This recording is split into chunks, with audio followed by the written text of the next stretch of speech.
সমুদ্র জাহাজের এমন কিছু রহস্য যা আপনাকে জানানো হয় না, জেনে বিজ্ঞানীরাও হতবাক।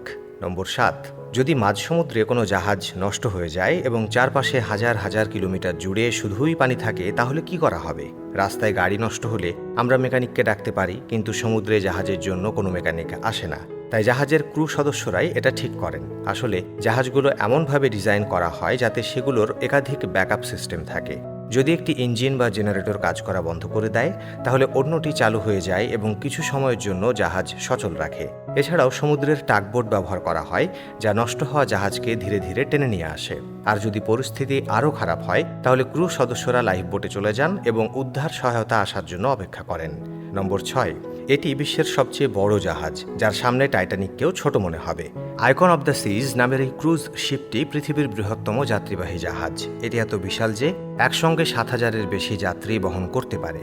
এই জাহাজে ৯,০০০-এর বেশি স্টাফ কাজ করেন। এর মোট দৈর্ঘ্য ১,১৯৮ ফুট, যা প্রায় ৪টি ফুটবল মাঠের সমান।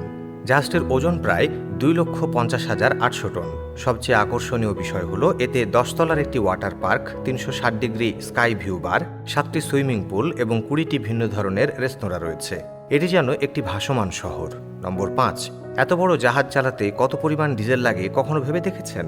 যেখানে একটি সাধারণ গাড়ি দিনে ৫ থেকে ১০ লিটার জ্বালানি খরচ করে, সেখানে বড় বড় জাহাজ প্রতিদিন ৫০ থেকে ১০০ টন ফিউয়েল ব্যবহার করে।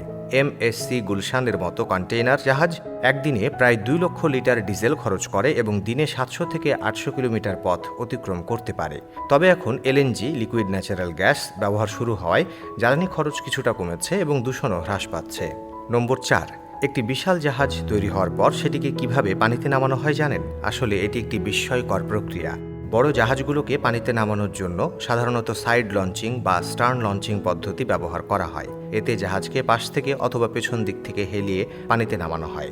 জাহাজ যখন পানিতে পড়ে তখন এর গতি এত বেশি থাকে যে ৫০ ফুট পর্যন্ত উচ্চতার ঢেউ সৃষ্টি হতে পারে। নম্বর ৩।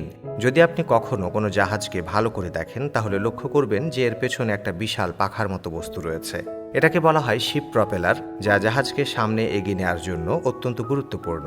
এটি সাধারণ কোনো পাখা নয়, বরং ১০ থেকে ১৫ মিটার দীর্ঘ এবং ১০০ টনের বেশি ওজনের হতে পারে। জাহাজের ইঞ্জিনের সাহায্যে এটি ঘোরে এবং পানি পেছনে ঠেলে দেয়, যার ফলে জাহাজ সামনে এগিয়ে যায়। বিশ্বের সবচেয়ে বড় প্রপেলার ১৩১ টনের এবং এতে ৬টি ব্লেড রয়েছে। নম্বর ২। একটি বিশাল জাহাজের অ্যাঙ্কর চেইন কত ভারী হতে পারে কখনো ভেবে দেখেছেন? সাধারণত জাহাজের অ্যাঙ্কর চেইনের প্রতিটি লিঙ্কের ওজন ৫০০ থেকে ১,০০০ কিলোগ্রাম পর্যন্ত হতে পারে। যখন এই চেইনগুলোকে শিপইয়ার্ডে পাঠানো হয়, তখন প্রতিটি ট্রাকে মাত্র ৪ থেকে ৫টি চেইন লিঙ্ক বহন করা সম্ভব হয়।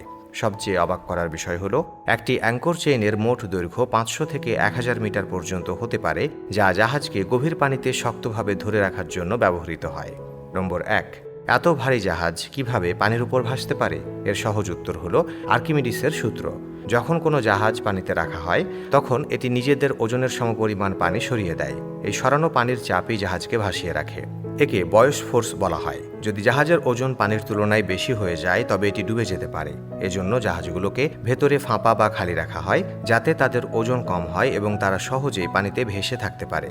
বন্ধুরা, আজকের জন্য এটাই ছিল। যদি ভালো লেগে থাকে তাহলে লাইক আর শেয়ার করতে ভুলবেন না।